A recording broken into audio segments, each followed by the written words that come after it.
Welcome in, Tiger fans, to another edition of the Tigers Den, right here on the Four Star Sports Media Network. I got fellow Baldy John Sturdivant in here with. Well, we've got a very special guest to bring in to preview the upcoming Charles Huff's first game, UNLV, the Running Rebs, as we like to, as everybody calls them.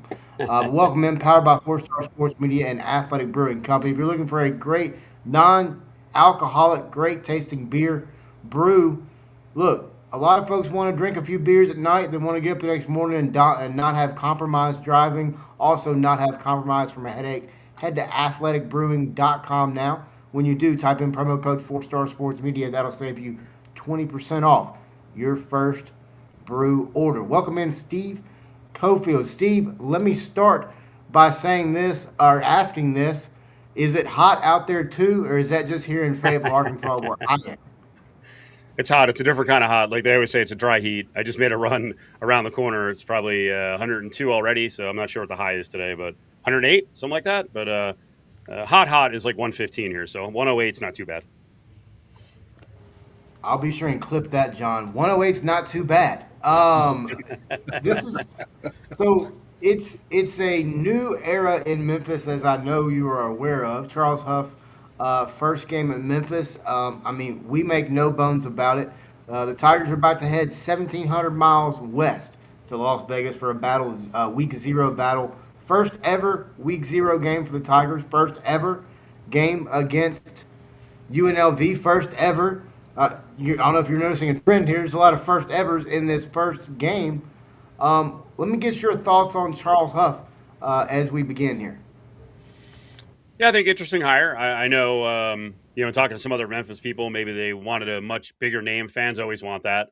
But I think it's a good hire. I mean, his background is good. He's got SEC background. He's been successful to two stops. You're not getting a first-time head coach. So that's a good thing. I think it's always a little nerve-wracking if you're a top group of six school to be trying out a coordinator as a first-time head coach because you don't know if they can be the right guy at the helm. It's a good point. And as we get closer to the end of the show today, we're going to answer some questions, and that is, do we think the Tigers can handle the road environment? Can a new staff get a new roster ready almost immediately? And can Memphis establish its identity before September even begins as we preview the Vegas trip and speak with Las Vegas heavyweight Steve Cofield. That's how I have you labeled in here, Steve. Is a Good, I like heavyweight that. in Las Vegas. But so let me ask you this: when you look at this Tiger team, when you look at Coach Huff, we just talked about it. We make no bones about it. He hasn't let the grass grow very long where he's been the last two stops. You can look at that in a negative way if you're a Memphis fan, or you can look at that in a positive way. In a positive way would be he wins 10, 11 games and he's not there next year. Well, that means Memphis just won 10, 11 games and probably went to the CFP. It's pros and cons, right? On your doorstep in Las Vegas, you have Dan Mullen. You have a guy who understands how to have some sustained success at places. He's coached at very high levels all across the country. When you look at Huff and you look at Mullen, what are some things that you see in those two coaches that has you excited about this week one matchup? Well, I both think they can recruit, and they're definitely using the transfer portal the right way. You hear a lot of coaches, and it's especially the spoiled ones who used to be able to get away with having a big budget and cheating. Now that, and they complain, now that the playing field is kind of leveled out and everyone's got money, it's harder to not only win the battles in recruiting, but it's also more difficult to have any depth. So the biggest thing for me as a coach, if you're not going to embrace the transfer portal, then you're a waste of time. And if you're going to piss and moan about it, it's reality. In a group of six, it's just the way it's going to be. I mean, I don't think there's a group of six program that won't have to go into the portal and turn over the roster to at least a tune of 20 transfer portal guys. I know in Huff's case, they brought in 71 new players. The last 3 years, UNLV brought in 50 plus players. So if you're not going to embrace it and you got to turn over your roster to the tune of 50 plus, you're never going to win. So I like the attitude of both guys. I thought Huff did a really good job. I think his quarterback mix is good. His running back room is good. I saw like 12 different or new defensive linemen. The whole O-line is good. I mean, have to do that in one offseason is incredible. That means he and his staff really worked. It's a good point. Go ahead, Joe. All right, Steve. It's gonna be an interesting quarterback matchup, like you just brought up. I feel like coming in this Saturday night at 9 o'clock Central Time, 7 o'clock on the West Coast. As you know, we get to see maybe two quarterbacks from UNLV. Is Dave only going to wait till an hour before kickoff also to make his mind up, or what do you think the latest is on that? Well, I think he made his mind up weeks ago. I think it's Jackson Arnold is going to be the guy who gets the most snaps. Now, first play of the game, I don't know if you guys follow UNLV at all, but last year they had two quarterbacks going into the season with Orji and with Anthony Calandria, two Mm-hmm. real candidates. And Orji actually took the first snap, and Calandria was split out to wide receiver. They could do the same exact play this time around. Um, I think that Jackson Arnold will probably get 90% of the snaps, depending on the pace of the game. If it's a game where UNLV feels comfortable and can run late in the game, then maybe Orji will be in there more often. But Jackson Arnold, I think, is going to be the starting quarterback. This is not a split deal. And from what I hear, the Memphis deal is not a split deal either. I didn't realize how much they paid, reportedly, Marcus Stokes in NIL. So Jackson Arnold is a high-profile guy. Not that Orji can't play. Orji can play. He's a good number two. And if they have to use him, they'll use him. But Jackson Arnold is the more proven guy, and they went out and they paid decent money for him. It's a great point, and that's something that when you look at Memphis, Marcus Stokes, a highly touted player, just a few years ago, he made a off the field mistake, and as we know with life, Steve, you make a mistake, there's repercussions and there's penalties, and he is. As the old Daffy Duck Looney Tunes used to say, he has paid the penalty. I don't know if anybody remembers that. Sorry, I'm 40 years old. Uh, but Steve, let me ask you this: what is one battle that you think Memphis must win at UNLV to come out 1-0? If you're looking at it from a Memphis perspective. I would say the battle in the trenches on defense. I think they've got to contain the offensive line for UNLV, and they've got to control the running game for UNLV, because if UNLV is allowed to run the ball, 30, 35, 40 times, and Jet Thomas and Jalen Glover combined for, say, at least 28 carries, I think that's probably going to spell trouble for Memphis. That means that UNLV is rolling well on the ground. They're able to set up their pass plays. They're eating away clock, and they're saving their own defense, which is still a question mark going into the game. The goal would be to keep the defense off the field as much as possible, because last year's defense did not have a real solid time against chunk plays. So, yeah, I think they got to win. The defense on the Memphis side has got to be good in the trenches, and we'll see what they come up with, because I think the offensive line for UNLV is going to be pretty good. One last question from me. I know John's got a couple more as well. What challenge does UNLV present that is something that Memphis may not, well, I don't want to say may not prepare for, because I think they're going to prepare for everything. But Yeah. what do you think is going to be the biggest challenge, I guess, facing Memphis going on the road, late night game, Fox? I mean, I'm sure the UNLV fan base, I'm sure, is excited about this matchup. I mean, has a lot of CFP implications to it. How big is this matchup, I guess, for the running Rebs? Well, it's gigantic. I mean, in essence, it's not a complete eliminator in the CFP, but whoever wins it obviously is in good position. They've got a quality win. In Memphis's case, would be a quality win on the road against technically I don't know what, a top three CFP Group of Six favorite. So that would be a gigantic win. And for UNLV, they can't afford too many stumbles. Listen, their ultimate goal is to make the Mountain West Conference championship game. They got to win the title. They probably have to go through the Mountain West Conference season with no more than one loss. So a loss to Memphis would give them two losses. And then at that point, you'd have to see how it would shake out at the Group of Six level. So it's a massive game. And that's why they scheduled it. Listen, from a scheduling standpoint, UNLV did try to get bigger name opponents in. They had what they thought were two SEC opponents coming to Las Vegas to play this opening game, but both backed out in the end. And Memphis is, a pretty good, and don't take this the wrong way, a pretty good consolation prize, because it's it's arguably a top seven program in the Group of Six. I think it's the best funded, Memphis and South Florida. UNLV is well funded. It's nowhere near Memphis or South Florida. So it'd be a big win for UNLV, and it gets them off to a start they need. And the other thing is, just like Memphis, UNLV's schedule coming out of the gates is completely ridiculous in terms of difficulty. Right after this, they have to go to one of the top three favorites in the Mountain West, and it just so happens to be a 6-hour trip to the most distracting place on earth, Honolulu, to play Hawaii. And John, I know you know this, but Hawaii is can potentially be knock off Stanford the second year in a row. Stanford, the team in the ACC, that's the Atlantic Coast Conference. For those of you that aren't aware, yes, I said Stanford in the ACC. John, when you look at this, we got Steve Cofield joining us right here on the Tigers Den, presented by Four Star Sports Media. Once again, Steve, we appreciate your time today. John, when you look at this matchup, what is something that you are keeping an eye on from a UNLV perspective, John? They're secondary because I know they can give up big plays like they did last year a little bit. I know the question mark is regarding the secondary is because they can give up 20 to 30 yards on big plays, and I think this game very well could be a big play factor. Steve, that's part of my next question for you, but I'll ask you to you in a minute because we seen the over and under at 57 to 60. Some people think it's gonna be like a high scoring game. I think it's kind of maybe in the 24 to 21 type ball game. That's just me personally, because you got so many unknowns on both sides of the football. But the thing I'm looking for to UNLV to see how they do in the secondary department against. I know Memphis doesn't have any skilled players back really, except for Cluse at the receiving point of view. But UNLV had a little bit of trouble last year giving up the big play at times.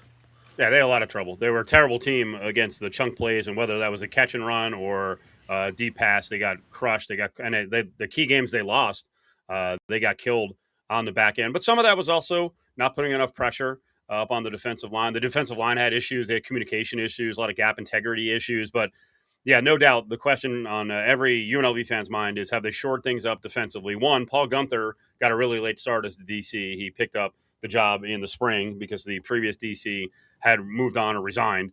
So Gunther got bumped up. He was just going to be the safeties coach. All of a sudden, he's running the defense, and he's like, I'm going against all these different styles. The cool thing is for UNLV, their previous defensive coordinator under Barry Odom went to Purdue for 1 year, didn't like it, came back, and now he's a linebacker coach. So I think it's almost like a co-defensive coordinator deal. Now, the defensive backfield, they've got Jake Pope, who's got to be a lot better. He was one of the lower-rated PFF guys on defense for UNLV. He's at strong safety. The free safety, if he's healthy all year, can be a pretty good player. But Trey Fulton played with one of those clubs last year on one of his arms, so that didn't help him. And the cornerback position, I think, is better. So they've got some young cornerbacks in Quandarius Keys. They've got Denver Harris back, who's a veteran who's played everywhere, but he didn't really play a lot last year because, again, he had a club on his arm, and I think he hurt his wrist early in the preseason. And they also brought in a guy, and I don't think he's 100% yet, but Avery Helm is a guy who played at Florida with Mullen way back in 2021 and got a good year in a TCU. He's torn his ACL twice, but still top-level speed, super confident, almost bordering on arrogant. So I think he's going to add a lot.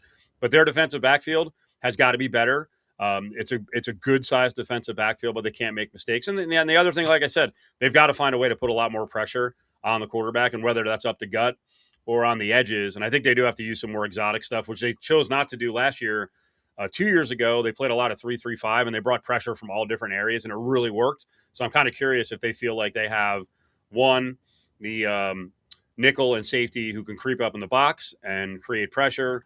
Two, if the linebackers, because it's an experienced crew, but they're going to lean on some new guys. But the defensive line is the one that's they got to get a lot better on the edge. They got to have a lot more pressure coming from their edge rushers. And their edge rushers are all young guys, which is actually kind of encouraging because in years past, they always had to go out and get a mercenary or two or three or four at the edge. And they've developed a bunch of guys that they feel really confident in. So to answer that, or ask that question for you, is that the question that are you concerned about on is the secondary? What are the question mark going into the season that you're concerned about the most? Absolutely. They got to answer a lot of questions, and they had their moments last year, but communication was a big issue. And I'll give you one other little thing that people haven't talked about. When Gunther got boosted from safeties coach up to DC, the safety spot was never filled. So they had the cornerback coach coaching all last year, and he's a very good coach, Akeem Davis. But on game days, you're talking about say there's like 11 or 12 safeties and cornerbacks who are playing to kind of like wrangle those guys up, communicate. Down on the sidelines without a second coach to help out. So they actually hired a safeties coach, a guy named Cap Didi, who has coached all over the place and has a tight relationship with Mullen and others. So he's a great communicator. I can already see the difference with the safeties. They're talking a lot more on the field. So That's got to go a lot better. But no, there's no doubt UNLV is, in a lot of ways, that's the story of the season. I mean, I think they're going to have the same kind of offense. Although the guy they lost was awesome. Anthony Calandria was great. So they're still, we can talk about quarterback too, but I think they're going to average over 30 points a game.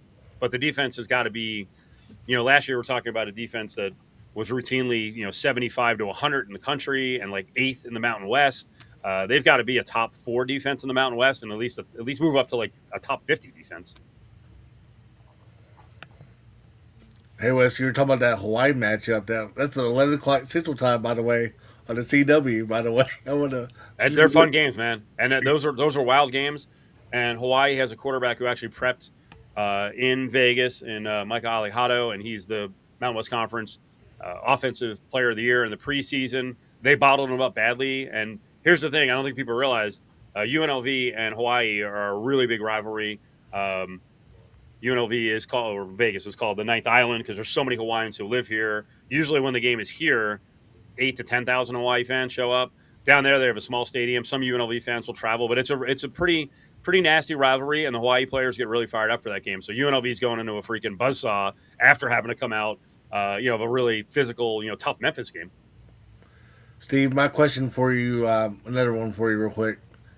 The Memphis fans are traveling that I'm aware of. Like, we've seen some people post on Facebook and social media that they are want to make the road trip out to UNLV. What kind of advice can you give our Memphis fans regarding, like, parking to, like, I know some people might be staying on the strip in the casino where they can walk to the stadium. But what kind of advice can you give our Memphis fans for, like, parking or any pregame facilities they might be doing before the game? Or anything like that? I would say try not to park at the stadium. Try to just take rideshare over or walk, depending on where you're staying. By the way, don't walk from too far away. If you're past, let's see, Trop and LV Boulevard, if you're north of that, like it may look like Allegiant Stadium's really close. It's not. It's everything in Vegas because the strip is so long, so big, it looks like it's close. So try not to walk. It's gonna be hot as Hades. But take a rideshare. And then the weird thing is you're gonna have to kind of look around the parking lot for different tailgate opportunities because while Allegiant Stadium is pretty cool, they built it in an area that wasn't developed. Well, it was developed. It already had a bunch of industrial places. So there's only one big bar right there. Believe it or not, there's a strip club right across the street, but they just closed for some reason. I don't know what the update on that is. There's another one around the corner, though, if you want to go Hustler. But Crazy Horse 3 closed. But Whiskey is a really good place to hang out. That'd be the place I'd recommend if you want to go near the stadium. Otherwise, you're going to have to kind of do your tailgating and prep somewhere on the strip at Mandalay Bay or Luxor or Excalibur or maybe New York or MGM. Because I think we're still like 10 years away from having a bunch of bars around the stadium. We need them. I think that would be really cool to have them right there, but it's kind of limited right now. And my other piece of advice, I like some of the barbecue places here in Vegas, but does not hold a candle to Memphis. So don't go to barbecue and be like, it sucks. There is an Arkansas barbecue place, which I think is pretty good. Other people rip on it. It's called Roll and Smoke. But I think it's pretty decent. But, I mean, you guys are one of the kings of barbecue, if not the king. So I wouldn't do barbecue. That's also going to be clipped. You guys are the kings of barbecue. That's going to be a clip right there. Steve, first off, once again, we appreciate your time and your availability today. When you look at this matchup, you're somebody that's been around the program for quite some time. When you look at the future of college football, how important is a Memphis UNLV, a group of six, but at the top of the level group of six? How important is this not only for the 2026 season, and Lord only knows what's going to happen next with the CFP, but for the future? Because as we've talked about here on 4-Star Sports Media, 2028 to 2030, the reckoning's coming. Something is going to happen, and it's going to be massive. Yeah, I think series like this are really important because as we move along here, like you said, the future's uncertain, 2030, 2031. We've already seen the SEC go to the extra game. I don't think that most Power 4 conferences want to play any of the top teams in Group of 6, and they're certainly not going to play them on the road. So if you want to play Power 4 schools and make some money, you're always going to go into a road spot. So it's unfortunate. I think Vegas has a little bit of uniqueness because you can get schools to agree to come to Vegas and their fans are interested in coming to Vegas. Like they have Cal coming this year, they had UCLA last year. I think they have Arizona State coming here. So like regional games, they can get some power fours to come. But I think as the future develops here, power fours are just not going to play group of six. They're certainly not going to go on the road. So the only way to kind of prove yourself is to play other top group of sixes. But then there's the flip side. The logic might be, you know what, don't play anyone out of conference. Do it in Indiana, but do it like group of six level and just make sure you get through the season, 10-2, 11-1, 12-0. And I mean, James Madison didn't have a great schedule last year, but JMU got in as the group of six CFP rep. But I'd love to see Memphis and UNLV and, schools like this. I don't know how comfortable UNLV is going to be playing Pac-12 schools since they just split and they just had this lawsuit for over a year. But to your point about what's coming up, I don't know what the goal is at Memphis. I do know what the goal is. The goal at Memphis is the same as UNLV. If there is a Big 12, then they want to be in the Big 12. I know that's the goal. And I think that's why Dan Mullen is here. I think he's been sold on the fact that maybe they can get to the Big 12 sooner than later. I don't know about you guys. I personally think the whole thing's going to split into like a Division I and a Division II at the FBS level. I think there's going to be like 50 or 60 schools at Division I, and there'll be an opportunity for Division II that allows you to go up and play in an expanded CFP. But I think Memphis and UNLV have to make sure they're in that Division II at a minimum. And then I think it's going to be hilarious. I think there's going to be a lot of schools out there that have been dragged along by big conferences that are not great football programs, are not great athletic departments, don't have the money to compete, and they're going to be in that Division II. And for me, I actually went to Rutgers in the Big Ten, and Rutgers is trying. I think it'd be a 500 program, but I'd be fine with Rutgers being in the Division II and not having to be absolute pigs with their money to keep up with the Joneses. But we'll see, man. You're right. It's wild. And right now, the next 3 years, schools like Memphis and UNLV, you got to win a lot of football games. The goal is you got to get to a bowl game every year. You better compete for your title in your conference, and you better win something like 27 games plus total in the next 3 years to even get consideration to go to, if there is a Big 12, if it's not folded, basically broken in half and folded into one big power conference. Access is the biggest lie that the group of six was ever sold. Oh, yeah. Was the word access. Guys are going to go to they're going to go to 24 schools, and group of six will still have one spot, and then probably each year maybe get two. That's it. It's ridiculous. Steve, are we going to see the attendance get better this year in UNLV? Because I saw where 19,000 average last year, a big drop from the year before. One, I think that might have been from the. Did you see that in a UNLV story or a Las Vegas Bowl story? Las Vegas Review Journal. Yeah, I think the attendance was a little bit higher than that. Okay. I thought it was closer to like high 20s or low 30s. Now, here's the thing. That's not great. I think the goal would be to get to 40. Now, 40 in a 65,000 seat stadium still doesn't look great, but I think there's enough hype around the program this year. I don't know how fired up people are for the first game. They should be, but I'm hoping that they get to 35 or 40,000. And I will tell you this: the years that UNLV has the best attendance are when the road crowd has great, traveling fans. Now, I hear you guys are going to bring maybe a couple thousand. They do have games this year in interesting spots. Again, believe it or not, one of the biggest draws here, I think, is actually going to be North Dakota State, because they are gaga over going to FBS. And from what we hear, they're going to bring like 8,000 to 10,000 down from Fargo. So that one will be a highly attended game. But it's going to be really interesting in the Mountain West because they lost some of the best programs, and I don't know that attendance is going to keep at the same level. Will we see on-campus stadium maybe in the future? Probably not, because before this they didn't have an on-campus stadium. Okay. Before Allegiant Stadium, the plan was to build about a 40 or 50,000 seat stadium really close to the UNLV campus. UNLV campus is only like a mile and a half. You could walk if you wanted to die on the way over with the heat. But they had a plan, and they have a piece of property still that's kind of close to the Thomas and Mack, where they were going to build a 50,000 seat stadium, which I actually thought was going to be perfect for Vegas because you could still hold the big concerts. Like Guns N' Roses was here last night. 50,000 is plenty for those guys. But once they wanted to buy their way into the NFL, they decided to spend the money on the big stadium, and UNLV gets to use it. And it's a freaking awesome facility. I think it's great for recruiting. Game days are really cool. The sound effects are awesome. But on-campus stadium, not going to happen. If they can pack the Backstreet Boys in the Spirit, they can pack it out at Allegiant Stadium. I know, right? All right, Steve. Before we get you out of here, give me a floor and ceiling for UNLV football this year, and then finally, go ahead and let any fans know how they can follow you on any social medias or anything like that. Yeah. I think I'll say ceiling regular season is 10-2. I think floor would be 7-5. I do think this schedule is very difficult, and I think the first 5 or 6 games, obviously we're going to get a real answer here. The first 5 games, they could go 4-1, they could go 3-2, they could go 2-3. It's just a weird schedule with a lot of road spots. Or at Hawaii, at North Texas, at Akron, which is a bizarre trip.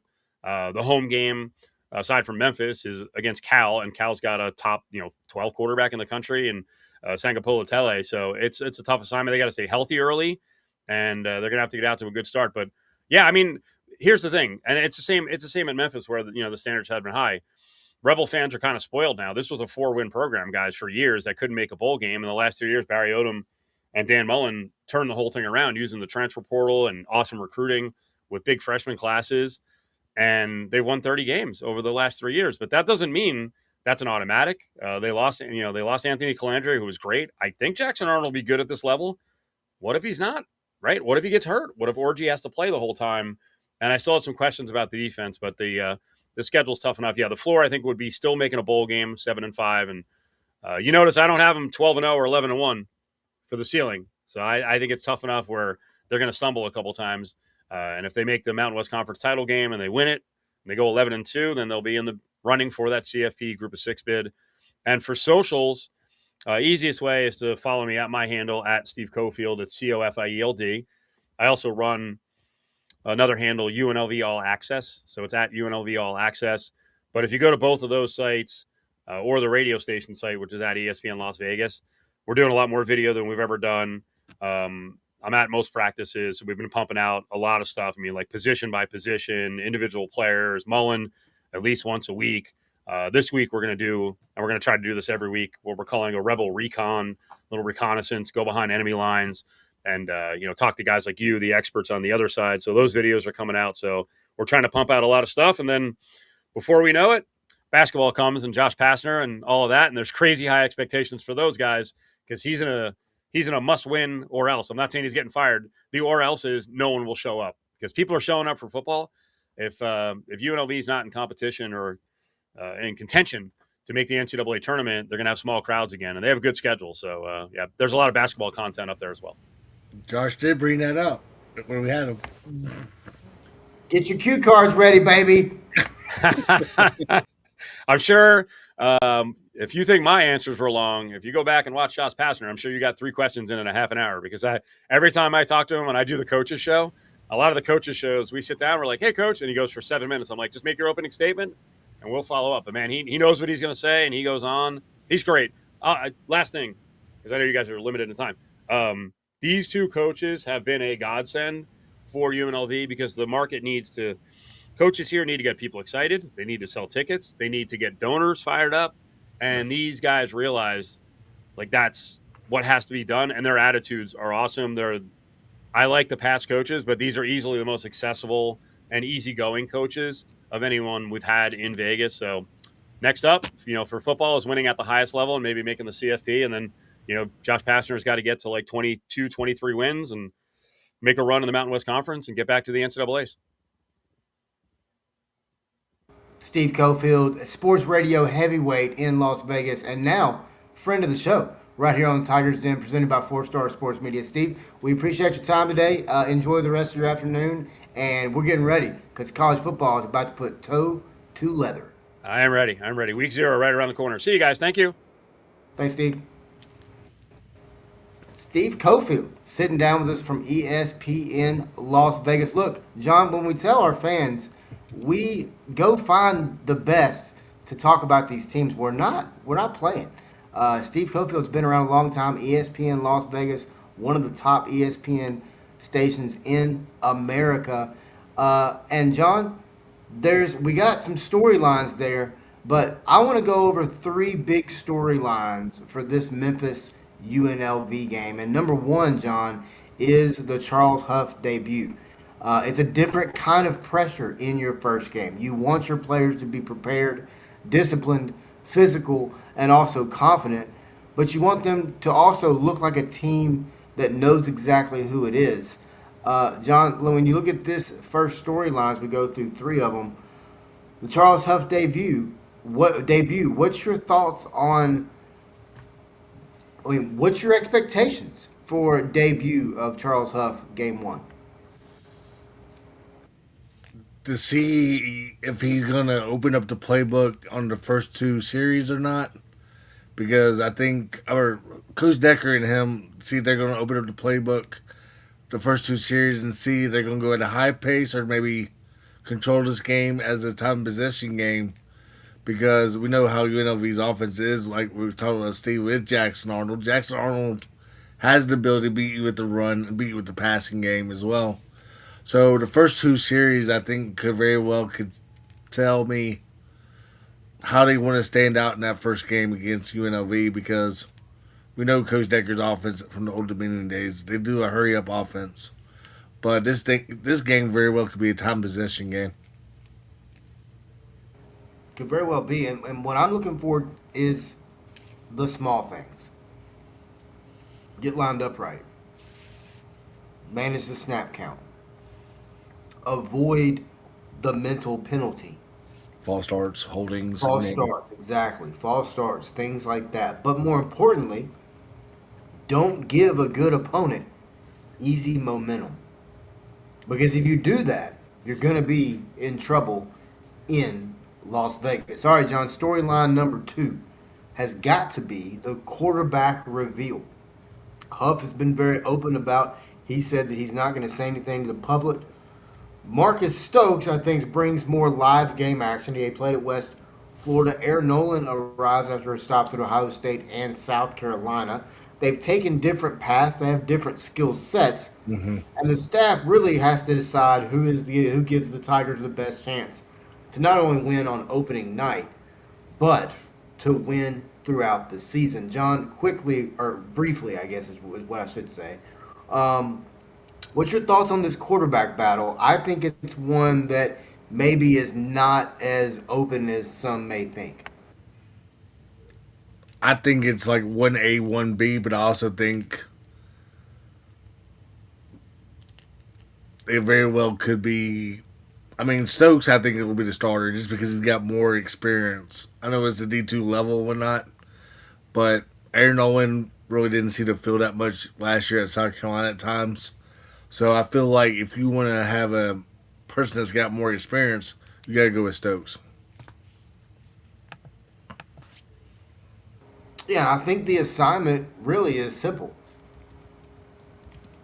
Not to be Superman. Take the completions. Use your legs if the play does happen to break down. Protect the ball. And let your defense and run game, which is something that we hadn't really got into, but we're going to get into, is to also let your run game help you. All right, storyline number 3, and that is, can Memphis win a road game that honestly feels like a postseason game?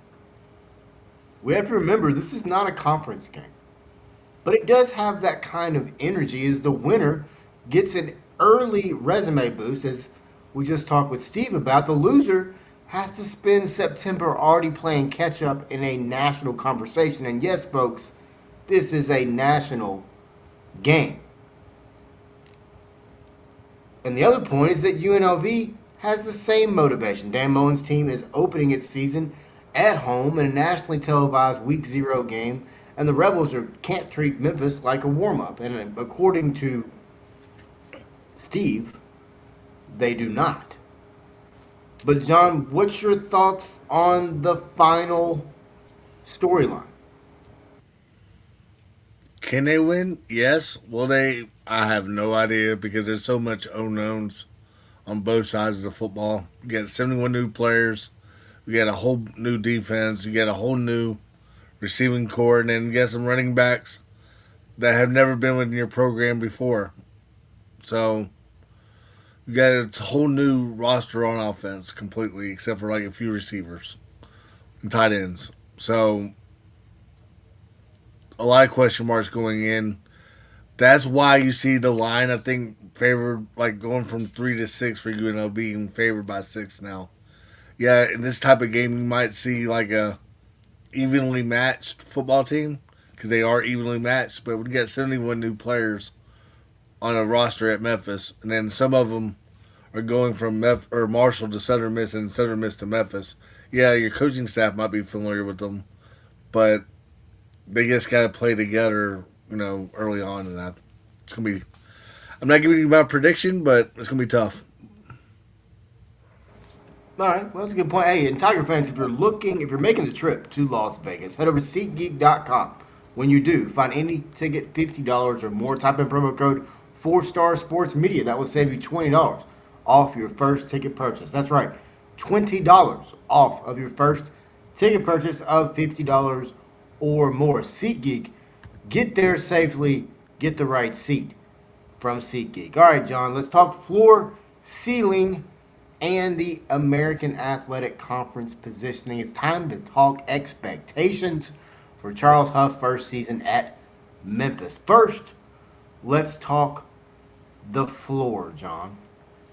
With a new staff, roster turnover, as you just talked about, a quarterback battle that maybe could be unknown, a demanding schedule, which we've already discussed, there's a version of this season where Memphis does take time to find its footing.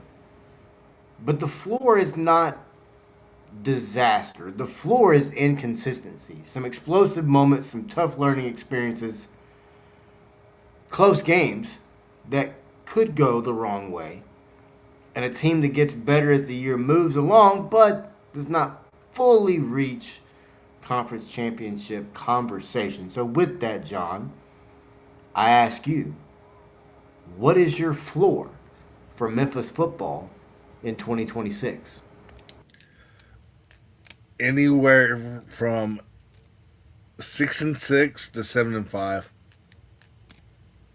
I just think you got so much.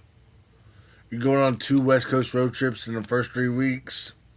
You play a short week with Tulane on that Friday night after a rivalry game against UAB, and you don't know what the certainty of UAB is going to be with Coach Mortensen.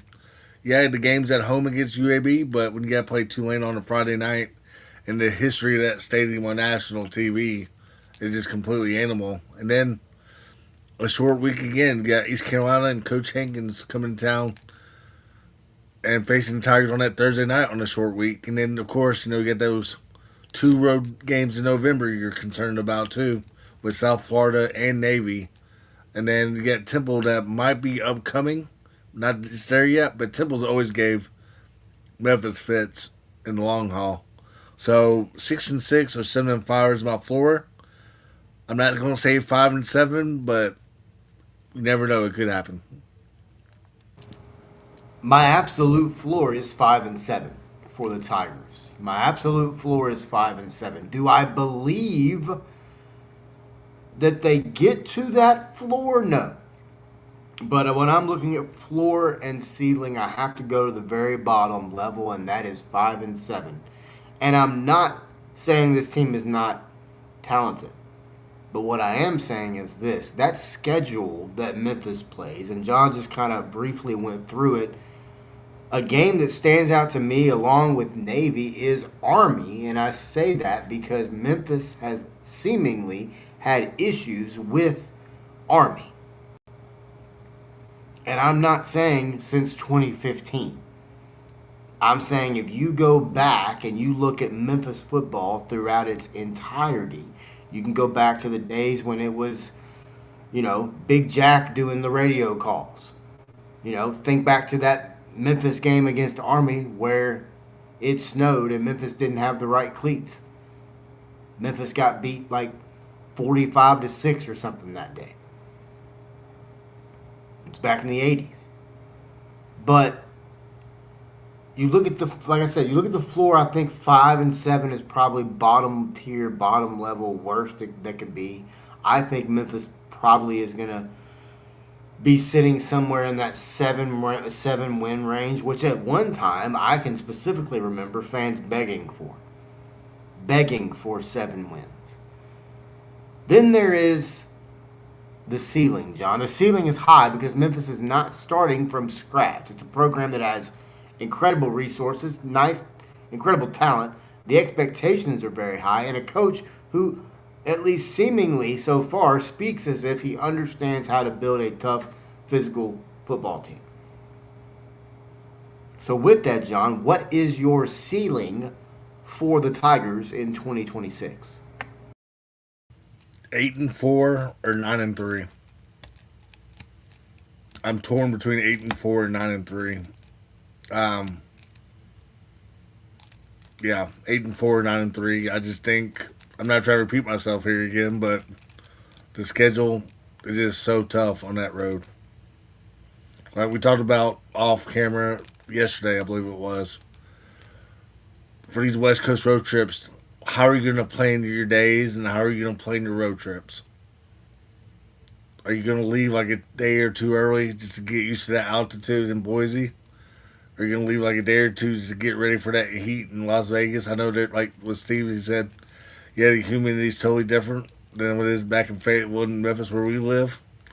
But, man, that 108 temperature at 7 o'clock Central Time is totally different animal. I know you're playing indoors, but I just think you got to get used to not only an NFL field, but you also get used to an NFL environment in a city like Las Vegas. So 8-4, 9-3 is my ceiling.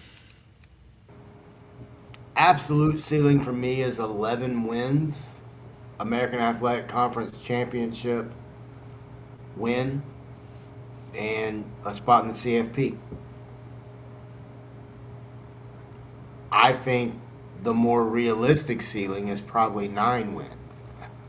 A place in the American Athletic Conference Championship race and a team that becomes very dangerous running the football, number one, but number two, pressuring quarterbacks and scoring points in a hurry. Now, with that floor and ceiling, and we asked the floor and ceiling of Steve Cofield of the UNLV running Rebels as well, you have to ask the question, where does UNLV, where does UNLV fit in the Mountain West? Well, our question is this: where does Memphis fit inside the American? And the way that we are looking at conferences now is we're doing it in a tier fashion. So, John, I ask you this: what tier do you put Memphis in? Now, there's generally going to be 3 tiers. That'd be championship game tier, and then middle tier, and then bottom tier. I know some people, a.k.a. Mr. Phil Stills, got Memphis, finishing tied for 6th in the American. So, gosh. I'm going to have to go middle. I just have to go middle just because you don't know. I mean, let's just be real, man. But some teams got an easy break this year regarding their home conference schedule. Some people got a easy road schedule. Some people got, that was like we talked about, man. I'm not trying to repeat myself again, but it's just so brutal. But you got so many unknowns on this team. I mean, me personally, I'll be okay with a top 5 finish or so, but am I going to be disappointed if we finish 7th? Yeah, I'll be disappointed because this year in general, Coach Huff has that D1 experience. He's won the big games at home and on the road in his history, a.k.a. Notre Dame game. But this conference I think this year, the conference, from top to bottom, anybody's going to beat anybody on a given Saturday. I've meant to bring this game up. Charlotte was a disappointment last year, but they've always gave us fits the last couple of years. So, and that game's on the road too. So, I'll say middle of the pack. Speaking of Charlotte, stay tuned, folks. We got bottom of the barrel coming up. Bottom of the barrel will be coming out. Poll will be coming out tomorrow. Bottom 6 poll will be coming out tomorrow, and then from that poll, you, the fan vote, you could either push somebody further in the barrel, or you could not vote them in and potentially get them out of the barrel. Who knows? What you got? I put Memphis, I don't want to say at the top automatically, right? Because I believe the American is wide open enough that the Tigers can make a real move, but they have to earn it through consistency. But Memphis has major conference tests against, like we talked about, East Carolina, South Florida, Tulane, both Army and Navy. And that schedule gives Huff plenty of chances to prove itself, but it also gives Memphis little room to have no waste game. Now, while Memphis does avoid UTSA, that doesn't make the road easy. Memphis still has to go win games away from home, manage very physical opponents, and avoid giving away possessions. And so, does the UNLV, so the UNLV game does not necessarily, decide the American race, but it does begin to tell us how real the ceiling might be for this Memphis football team, John. And a win in Las Vegas says Charles Huff team can travel, handle a national stage, and beat a quality opponent. But it also gives the locker room belief. Maybe more importantly, it gives the fan base belief. And it gives Memphis a resume builder before this conference play even gets started. That, I think, John, is going to be, well, I know it's something to watch because it's the only group of 6 game on. Memphis, 9 o'clock, Fox. I'm going to have to go back and do some research to see how many times Memphis has played on Fox and how good they've been on Fox. Because I can't, off the top of my head, I can't tell you the last time Memphis football has played on Fox. It's been quite some time. But FS1, no. FS2, no. I mean, Memphis used to play on FS1 back in the day. But, Well, they put on Fox Net. Yeah, back in the day. But, John, head coach Charles Huff, first game in week 0. Give me the number one thing as we close here. What's the number one thing? One thing. Give me one thing you are watching that you have your eye on in this week 0 matchup between Memphis and UNLV. Same thing that Steve's concerned about with UNLV, the secondary. Defensive backs and corners and secondary. We know they got pressure. They got to put pressure on Jackson Arnold and that offensive line. So the secondary is definitely a question mark going into the season. You bring in Coach Bowman, who has that experience at the defensive back position. That's been following your journey ever since you've been a head coach. So if Bowman can get his secondary and defensive backs and corners all together in one spot and just play well, then I'll be okay. But that's what I'm really concerned about going into this game, too. Just like Steve said for UNLV. Yeah, I think when you look at this, the number one thing I'm watching is how does Memphis respond when this game gets tight? How do they respond? Because this is the first meeting between Memphis and UNLV, and it's the start of an incredible home-and-home series that I believe should continue for quite some time, and it's going to eventually bring the Rebels to Memphis in 2029.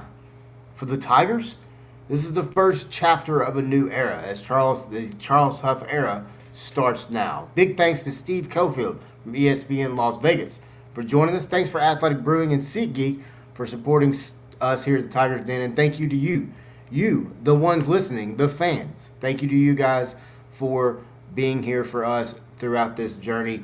John, appreciate you coming in. Follow us, all of us here at 4-Star Sports Media. You can follow our coverage in a full week of nothing but college football talk right here, starting. Well, it's been going on all week. It will continue. So enjoy week 0. Go Tigers.